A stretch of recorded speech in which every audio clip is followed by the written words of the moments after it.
Haleluya, haleluya. Tuhan Yesus baik bagi kita semua. Amin, saudara. Pastilah di hari ini, di setiap waktu kita mengalami kasih Tuhan yang melimpah. Bukti nyata saudara masih ada, masih bernafas. Itulah kasih Tuhan yang besar yang harus kita syukuri. Tema kebenaran firman Tuhan saat ini yaitu jangan menyesatkan diri sendiri.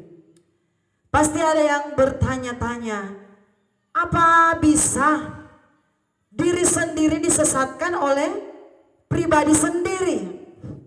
Saudaraku, ayat Alkitab menjawab akan hal itu. Dalam kitab Matius 18, di situ ada ayat firman Tuhan yang berkata, ayat yang ke-8.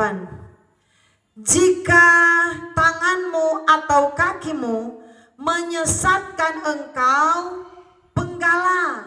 Saudara perhatikan, buanglah itu, karena lebih baik bagimu masuk ke dalam hidup dengan tangan yang kudung atau timpang daripada dengan utuh kedua tangan dan kedua kakimu dicampakkan ke dalam api yang kekal. Saudaraku, kita perhatikan kalimat pertama, menyesatkan diri sendiri. Jika tanganmu atau kakimu menyesatkan engkau. Jadi Alkitab berkata, jika tanganmu ini, tanganmu dan kakimu membuat engkau sesat, menyesatkan engkau, penggalah tanganmu. Saudaraku, ini perkataan yang terbilang aneh tetapi adalah satu kenyataan. Jadi artinya kadangkala kita diri sendiri yang menyesatkan diri kita sendiri, saudaraku. Bukan karena orang lain, saudaraku, tetapi banyak kali kita disesatkan oleh diri kita sendiri. Memang lebih besar presentasinya orang lain yang menyesatkan diri kita. Karena ketika kita mendengar orang berkata, oh ini, orang berkata, oh begitu, oh iya ya. Mereka bisa masuk dan menyesatkan kita melalui perkataan mereka. Jadi sesat artinya apa? Yang benar dijadikan salah. Jadi kebenaran yang dibelokkan, itu sesat, saudaraku. Kebenaran tetapi dibelokkan. Jadi akhirnya orang berkata, oh dia sesat. Kebenaran yang sesungguhnya, tetapi oleh karena seseorang, oleh karena orang-orang tertentu, sehingga yang benar, yang sebenarnya yang Tuhan mau untuk dilakukan oleh orang percaya, itu dibelokkan. Itu namanya kesesatan, saudaraku. Dan kita kembali kepada penjelasan yang tadi. Jikalau tanganmu menyesatkan engkau, Tuhan bilang, yang buat bukan orang lain yang buat penyesatan, tetapi Tuhan bilang, jika tanganmu menyesatkan seluruh hidupmu, penggalah tanganmu, daripada kamu masuk ke dalam neraka dengan tangan yang lengkap. Lebih baik tanganmu dipenggal, yang menyesatkan kamu itu dipenggal, masuk ke dalam kerajaan sorga. Bahkan Tuhan bilang, jikalau kakimu menyesatkan engkau, kaki ini katanya, dia menyesatkan seluruh tubuh kita, seluruh pikiran hati kita, penggalah daripada lengkap dua utuh kaki, tetapi dicampakkan ke dalam neraka. Lebih baik Tuhan bilang, lebih baik katanya kaki, tidak ada kaki tetapi benar, tidak sesat, daripada ada kaki namun sesat. Ternyata Tuhan sangat benci dengan yang namanya sesat. Amin. Ternyata Tuhan tidak mau yang namanya ada penyesatan, saudaraku. Di akhir zaman ini sementara berkembang yang namanya penyesatan. Kebenaran firman Tuhan sementara dibelokkan, saudaraku. Kebenaran Alkitab, ada orang-orang yang memang mungkin modelnya sudah seperti itu. Mereka menganggap kebenaran Tuhan bukanlah kebenaran, tetapi mereka mengalihkan kebenaran itu, membelokkan firman Tuhan sesuai dengan cara berpikir mereka.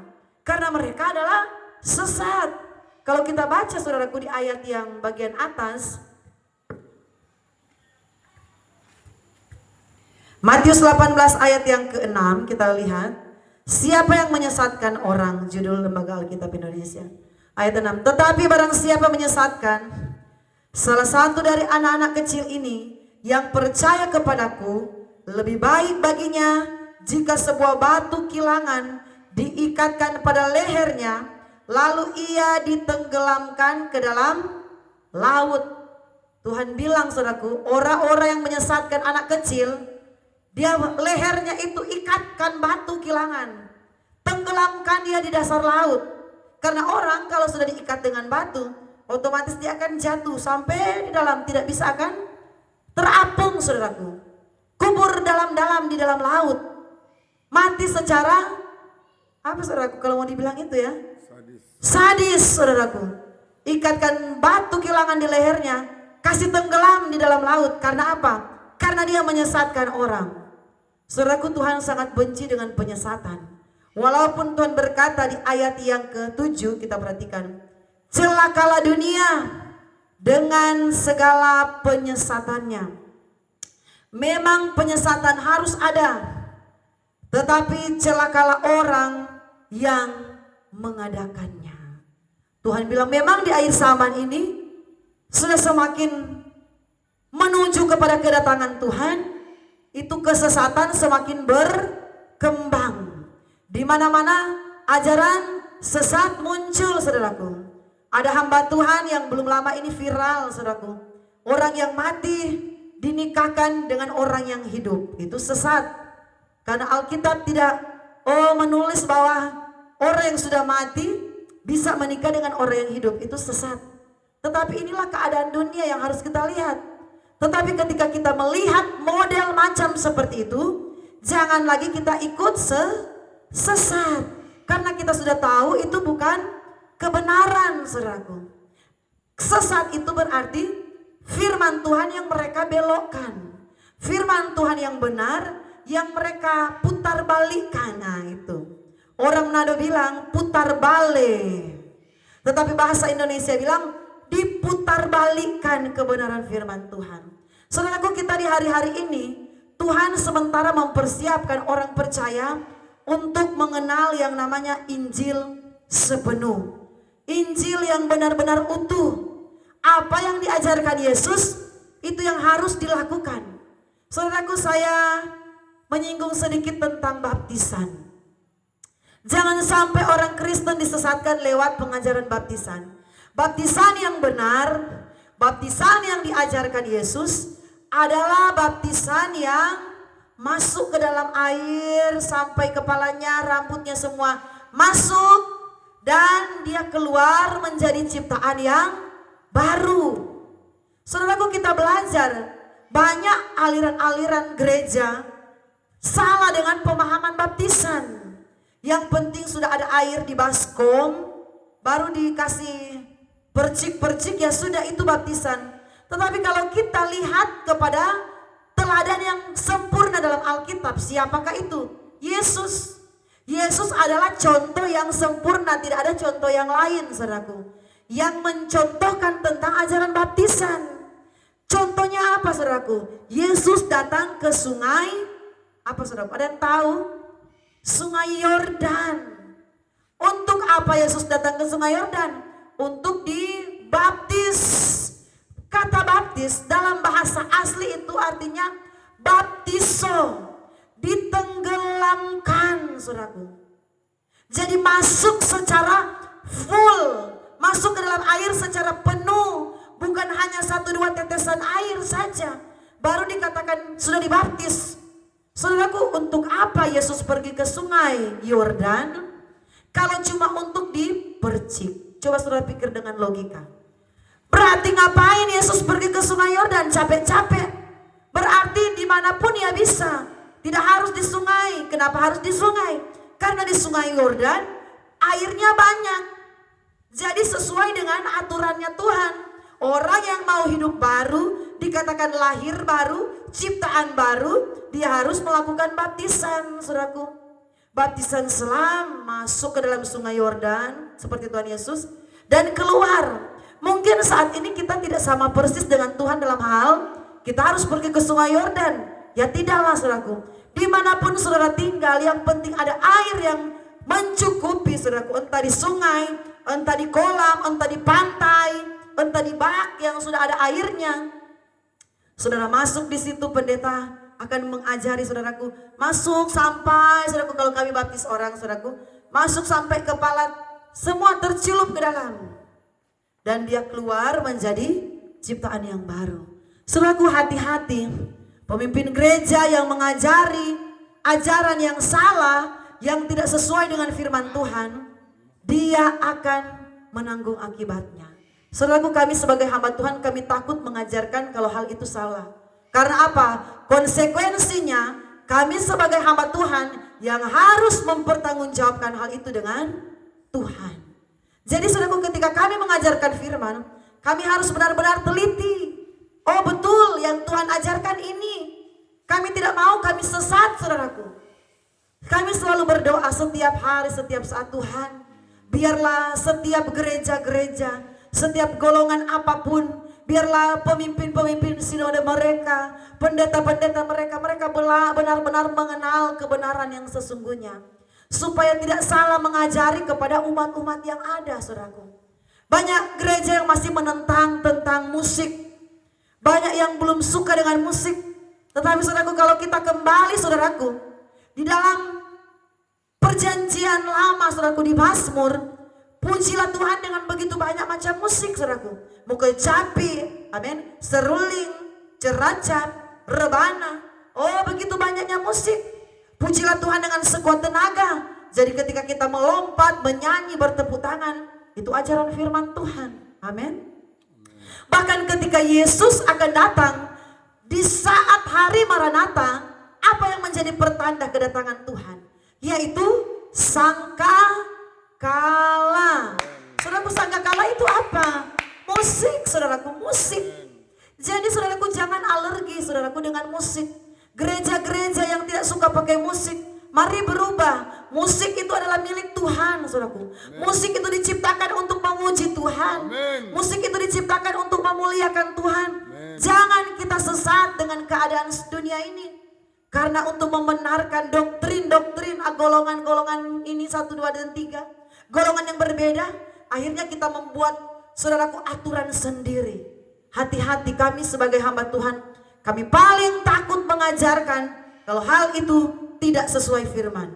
Kalau hal itu sudah keliru saudaraku, kami takut. Karena apa? Tuhan bilang, siapa yang menyesatkan anak kecil ini, ambil tali, ikatkan batu di lehernya, batu kilangan, kasih tenggelam dia di dalam laut. Jadi saudaraku, kasih tenggelam hidup-hidup. Adakah di antara kita yang mau kasih tenggelam di laut hidup-hidup? Saudaraku, kalau mungkin saudaraku pas sakit, sudah mati, baru ditenggelamkan di laut, ya tidak jadi masalah, kan kita tidak rasa. Amin. Tetapi kalau posisi kita lagi hidup, Tuhan bilang, karena kamu ini menyesatkan umat-umat Tuhan, kamu hamba-hamba Tuhan, pendeta-pendeta mengajarkan yang salah kepada umat-umat Tuhan, ikatkan batu kilangan pada lehermu, kasih tenggelam di dalam laut hidup-hidup. Saudaraku, ternyata Tuhan sangat benci dengan penyesatan. Mari di hari-hari ini orang Kristen yang sudah mengerti firman, walaupun engkau bergereja, gerejamu belum menerapkan hal itu, lakukan kebenaran firman Tuhan. Karena yang menyelamatkan kita bukanlah ajaran gerejawi, tetapi yang menyelamatkan kita ketika kita menjadi pelaku-pelaku firman Tuhan. Di surga tidak ada merek, oh merek satu ini, merek A, B, C, D, dia yang akan masuk surga. Tidak saudaraku, yang akan masuk dalam kerajaan Tuhan ialah siapa yang melakukan kehendak Bapa, siapa yang melakukan kehendak firman Tuhan. Jangan ada penyesatan saudaraku. Firman berkata dalam kitab Matius 18 tadi, ayat yang ke-9 saya baca. Dan jika matamu menyesatkan engkau, cungkilah, buanglah itu. Karena lebih baik bagimu masuk ke dalam hidup bermata satu, daripada dicampakkan ke dalam lautan api neraka dengan bermata dua. Tuhan bilang, kalau matamu itu yang membuat kamu sesat, saudaraku, lebih baik cungkil. Saudaraku, ini bahasa yang sudah sangat marah sebenarnya. Bahasa yang sudah sangat Tuhan tidak suka sekali. Amen. Kan kita sebagai manusia tidak mungkin kan kalau mata kita cungkil sendiri. Amin. Kita sebagai manusia tidak mungkin kan tangan kita mau potong kalau tangan itu menyesatkan. Atau kaki kita yang menyesatkan kita. Tidak mungkin kan kaki kita yang kita potong. Saudaraku, tetapi Tuhan mau jangan kita sesatkan diri kita. Kita sudah tahu itu bar, diskotik, kita pakai kaki kita ini untuk berjalan. Berarti kita yang menyesatkan diri kita sendiri. Amin, saudaraku. Kita sudah tahu itu bukan miliknya kita, itu bukan haknya kita pakai tangan kita untuk mencuri. Kita sudah mentara menyesatkan tangan kita. Itu yang Tuhan katakan, saudaraku. Kita sudah tahu itu hal-hal yang berdosa, saudaraku. Kita pakai mata kita untuk lihat hal-hal yang berdosa itu. Tuhan bilang, cungkil matamu itu jangan sesat. Tuhan tidak mau. Hidup kita ini ada dalam penyesatan. Baik tangan kita, saudaraku, kaki kita, mata kita, buang segala penyesatan.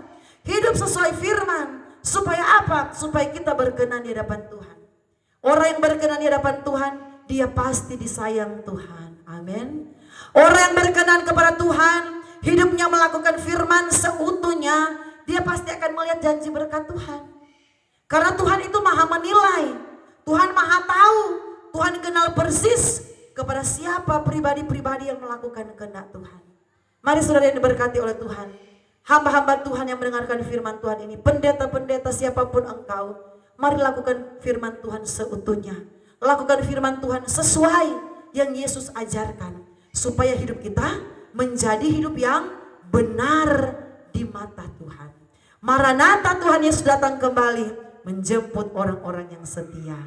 Haleluya.